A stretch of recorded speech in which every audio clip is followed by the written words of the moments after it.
Hello मेरे गुलाब जामुनों, कैसे हैं आप लोग। उम्मीद है आप सबकी तैयारी बहुत बढ़िया चल रही होगी और इस तैयारी में चार चांद लगाने के लिए, इस तैयारी को टॉप पे ले जाने के लिए आइए हम लोग फ्लावरिंग प्लांट के कुछ और यानी कि सेक्सुअल रिप्रोडक्शन जो है फ्लावरिंग प्लांट में, इस चैप्टर पे थोड़ा सा और क्वेश्चंस आंसर को देख लें ताकि आपके बोर्ड में आपको कोई प्रॉब्लम बिल्कुल नहीं हो। तो आइए, आप सबका बहुत बहुत स्वागत है आपके अपने चैनल किंगडम ऑफ बायोलॉजी में। ध्यान दीजिएगा, तो आज का हमारा जो टॉपिक है इसमें क्वेश्चंस जरा कम है ना, और कुछ क्वेश्चंस एक्स्ट्रा है। चलिए हम लोग इसको देख लेते हैं। तो आइए, सबसे पहला ही सवाल है कि डिफाइन क्रॉस पॉलिनेशन, यानी कि क्रॉस पॉलिनेशन को डिफाइन करना है। बट ये सवाल तो सर हम कर चुके हैं, आइए इसमें कुछ और एक्स्ट्रा जानते हैं। कहा right there various agent of cross pollination, यानी कि क्रॉस पॉलिनेशन के एजेंट्स को समझाइए।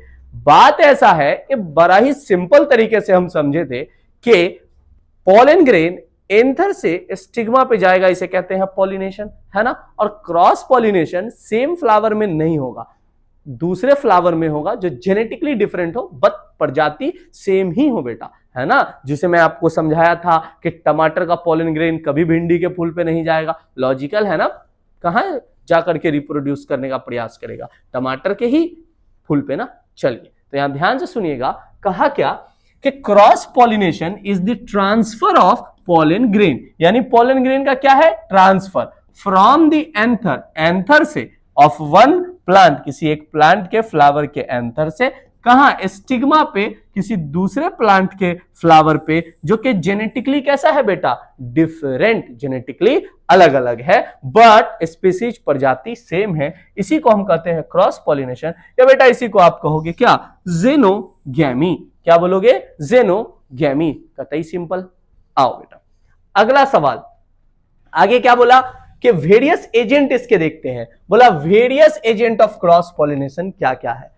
बहुत सिंपल और सरलता से आप इसको समझिएगा, ठीक है। कहा क्या, इंसेक्ट, जब पॉलिनेशन इंसेक्ट के द्वारा हो इसे आप कहिएगा एंटोमोफिली। क्या कहिएगा, एंटोमोफिली। इंसेक्ट के द्वारा अगर पॉलिनेशन हो तो, जिसमें पॉलिनेशन इंसेक्ट के द्वारा बी के थ्रू हो सकता है, बटरफ्लाई के थ्रू। मैक्सिमम जो इंसेक्ट के थ्रू पॉलिनेशन होता है वो हनीबीज, बीज के थ्रू ही होता है। आइए, अगर हवा के द्वारा पॉलिनेशन हो जाए तो एनिमोफिली, है ना। इसमें पॉलन ग्रेन कैरी किया जाएगा हवा के द्वारा। फॉर एग्जांपल, यहां कोई किसी फ्लावर का एंथर है, हवा आया जोर से, यहां इसका पॉलन ग्रेन झड़ के आगे हवा के साथ चला गया, ऐसा पॉलन ग्रेन बहुत क्या होगा, हल्का, लाइट होगा। आगे ध्यान दीजिएगा, तो बोला क्या, वाटर के द्वारा अगर पॉलिनेशन हो जाए तो हाइड्रोफिली, यानी कि पानी के द्वारा पॉलन ग्रेन एक फ्लावर से दूसरे फ्लावर तक, यानी कि एंथर से स्टिग्मा तक पहुंच जाएगा, तो इसे आप क्या कहिएगा बच्चों, हाइड्रोफिली। आगे ध्यान दीजिएगा, यूजुअली ये एक्वेटिक प्लांट में ही होगा। आगे ध्यान दीजिएगा, बर्ड्स के द्वारा होगा तो ऑर्निथोफिली। क्या कहिएगा, ऑर्निथोफिली। कहा क्या, बर्ड्स लाइक ह्यूमिंग बर्ड वगैरह ये पॉलिनेशन में हेल्प करेंगे। और बोला एनिमल के द्वारा होगा तो जूफिली। अब याद रखिएगा, यहां विंड में एनिमो लिखा है तो आप एनिमल ना समझ ले बेटा, एनिमो यहां ए फॉर एयर ऐसे याद रखिएगा, तो विंड के द्वारा। जू शब्द जून से आया है, पता है ना, और जून का मतलब होता है एनिमल्स। तो बोला जूफिली, अगर एनिमल्स जैसे कि मैमल्स के द्वारा, हमारे द्वारा पॉलिनेशन हो जाए तो इसे हम क्या बोलेंगे, बालक, जूफिली। कोनो दिक्कत नहीं ना। अब इसी क्वेश्चन को बेटा कभी कभी घुमा के भी पूछता है, यहां ध्यान दोगे तो कहा define pollinating agent. Pollinating agent को डिफाइन कीजिए, घुमा दिया सवाल को। अब इसको आप चाहें तो इस तरीके से भी लिख सकते हैं बेटा, ठीक है। और या अगर शॉर्ट में पूछा तो आप इस तरीके से भी लिख सकते हैं। क्या कहा कि a pollinating agent is any medium. क्या बोला, पॉलिनेटिंग एजेंट वह मीडियम है, कहिए, जो ट्रांसपोर्ट करेगा पॉलन ग्रेन को एक जगह से दूसरी जगह, या कह लो एंथर से किसी फ्लावर के दूसरे फ्लावर के स्टिग्मा तक। यही बात लिखे हैं कि मेल पार्ट से एंथर से फीमेल पार्ट यानी कि स्टिग्मा तक, ताकि फर्टिलाइजेशन बालक क्लियरली हो पाए, है ना। कोई दिक्कत नहीं ना भाई साहब। आगे ध्यान दो, बोला इसके दो एजेंट है बेसिकली, बांट दीजिए। एक बोला एबायोटिक, पॉलिनेशन के जो है बेसिकली कहिए पॉलिनेटिंग एजेंट के दो हो गया टाइप्स, एक बोला एबायोटिक और एक बोला बायोटिक। बहुत सिंपल है और इसको अच्छे से यहां पे बंटवारा किया है मैंने। बोला एबायोटिक एजेंट जो लिविंग नहीं हो, ऐसे कौन कौन एजेंट है, तो एक तो हवा है और एक पानी है। तो हवा के द्वारा पॉलिनेशन हुआ तो एनिमोफिली। कैसा? एनिमोफिली। कोई दिक्कत नहीं ना। एनिमो मतलब यहां बेटा जानवर नहीं समझना है, एनिमोफिली किसके द्वारा पॉलिनेशन हो जाएगा? विंड यानी के हवा के द्वारा। दूसरी तरफ बेटा ध्यान दीजिएगा तो लिखे हैं अगर पॉलिनेशन किसके द्वारा हो? वाटर के थ्रू हो जाए तो इसे कहिएगा क्या? हाइड्रोफिली। और यह भी बालक दो तरीके से हो सकता है, एक ईपी हाइड्रोफिली जब पानी के सतह पर हो, सरफेस पे हो, और एक हाइपोहाइड्रोफिली जब प्लांट पानी के अंदर सबमर्ज्ड हो और तब पानी के द्वारा पॉलिनेशन होगा तो वो हाइपोहाइड्रोफिली कहलाएगा।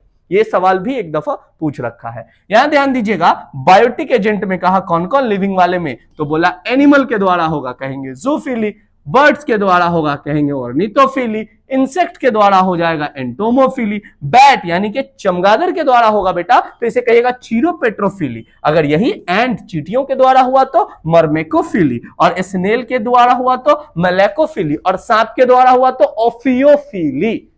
कोई दिक्कत नहीं ना बालक। तो ये था हमारा क्या?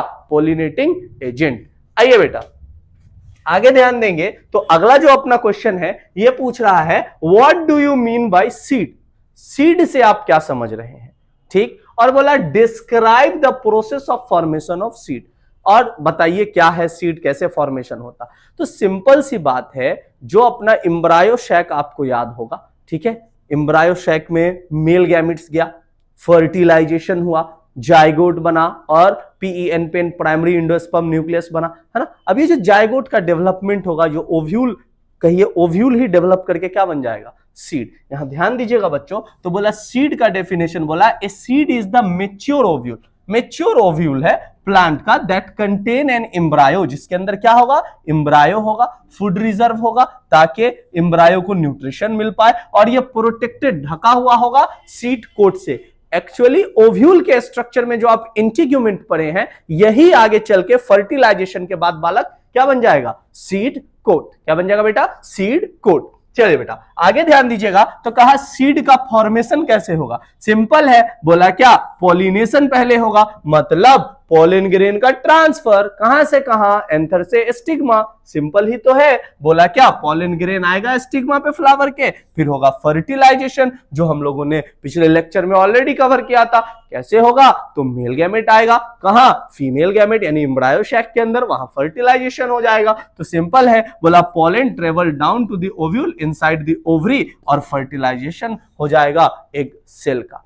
अगला बात क्या कहा है? डेवलपमेंट। तो बोला फर्टिलाइज ओव्यूल अब डेवलप हो जाएगा सीड में, यानी कि फर्टिलाइजेशन के बाद ओव्यूल ही बेटा डेवलप करके क्या बना लेता है? सीड। और एम्ब्रायो बनता है, उसके अंदर फूड रिजर्व होता है जिसे हम वही PEN pen primary endosperm nucleus कहते हैं, बाद में वो PEC pec primary endosperm cell बन जाता है, और कॉटिलेडन कहिए जो फूड स्टोर करके रखेगा, है ना, और सीड कोट जो सीड को प्रोटेक्ट करेगा। आइए बच्चों इस चित्र पे अगर ध्यान दे लीजिएगा तो एक तरफ मोनोकॉट सीड है और एक तरफ डाइकोट सीड है। सिंपल समझो, मोनोकॉट जिसको आप दो भाग में इजिली ना बांट सके, डाइकोट जो आराम से दो पार्ट में बढ़ जाए। यहां ध्यान से देखोगे तो यही है कॉटिलेडन। ये एक सेकंड बेटा, ये देखो बेटा, ये है कॉटिलेडन, ठीक है। अब क्या बोला? एक्चुअली में सीड का ना एक्सिस में बांट दो। ये मान लो कि एक्सिस ड्रॉ कर लिया, एक सेकंड कलर चेंज कर लेता हूं। हाँ, ये मान लो कि एक्सिस ड्रॉ कर लिया। बोला इसके ऊपर वाले सेक्शन को तुम कह लोगे क्या? इपिकोटाइल। एक सेकेंड बेटा रुक जाओ। हाँ, यहां देखो एक्सिस में बांटे। अब बोला इसके ऊपर वाला रीजन हुआ इपिकोटाइल, नीचे वाला हुआ हाइपोकोटाइल, और इपिकोटाइल से प्ल्यूमुले डेवलप होगा, ठीक है। अपना पी से था प्ल्यूमुले, तो इससे डेवलप होगा प्ल्यूमुले से शूट, है ना बेटा। और यहां हाइपोकोटाइल से रेडिकल डेवलप होगा, रेडिकल से डेवलप हो जाएगा अपना रूट। याद रखेंगे ये बात, आर से रेडिकल, आर से रूट। आगे ध्यान दीजिएगा आप, तो इसके ऊपर जो कवर है ना बउआ रे, ये कवर, इसी को हम लोग क्या बोलते हैं? सीड कोट, जिसको टेस्टा और टेगमेन भी बोला है। आउटर वाले को टेस्टा, इनर वाले को टेगमेन, है ना। और मोनोकॉट में आप देख सकते हैं यहां फूड रिजर्व के लिए क्या है? इंडोस्पर्म। डाइकॉट में इंडोस्पर्म से फूड रिजर्व कहां आ जाता है? कॉटिलेडन में। तो ये था अपना सीड का स्ट्रक्चर। आगे देखिएगा तो एक सवाल है कि माइक्रोस्पोरेंजियम का स्ट्रक्चर डिस्क्राइब करना है। एक्चुअली माइक्रोस्पोरेंजियम क्या है? तो ध्यान रखिएगा, एंथर जो है, एंथर, अब ध्यान दीजिएगा, अगर ये मान लीजिए कि एंथर है, ठीक है, और ये फिलामेंट है। जो स्टेमेन मेल पार्ट है प्लांट का, इसके दो भाग हो गए। ये हो गया हमारा एंथर बेटा, और ये क्या हो गया, फिलामेंट। बहुत ध्यान से सुनना।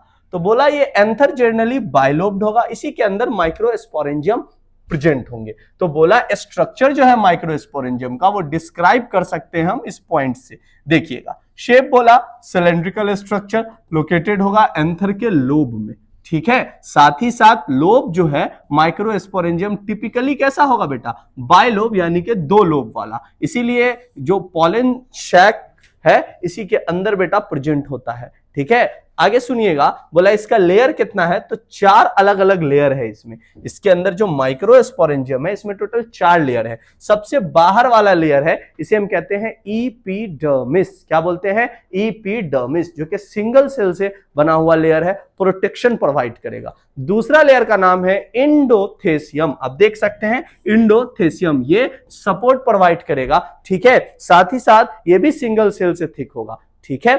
उसके बाद तीसरा लेयर क्या हुआ, मिडिल लेयर। एक्चुअली ये पेरेन्काइमेटस सेल से बना होगा, फूड स्टोर करेगा। साथ ही साथ डेहिसेंस ऑफ एंथर, जब एंथर फटेगा और पोलन ग्रेन बाहर निकलेगा उसमें ये हेल्प करेगा, है ना। एक और पॉइंट याद रखिएगा कि इंडोथेसियम बेटा हर जगह से थिक होता है, बट जहां से फॉर एग्जांपल इस वाले सेक्शन से पोलन ग्रेन को फटना है यानी कि इसमें डेहिसेंस होगा, तो यहां से ये पतला होगा, इस रीजन को हम बोलेंगे स्टोमियम।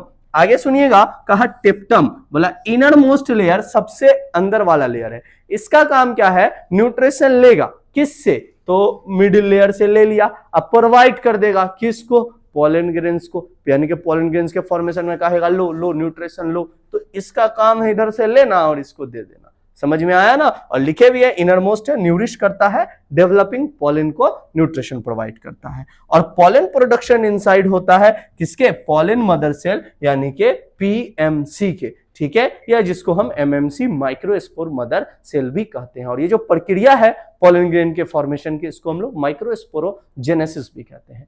तो ये था आज का लेक्चर बेटा, जहां हम लोगों ने कुछ और क्वेश्चंस को देखे। आप अपनी पढ़ाई को जारी रखिए, बढ़िया से पढ़िए, एग्जाम में बिल्कुल फुल नंबर लाना है। चैनल से जुड़े रहिए। वीडियो पसंद आया हो तो जरूर लाइक करें, चैनल को सब्सक्राइब करें और ज्यादा से ज्यादा शेयर करें। धन्यवाद।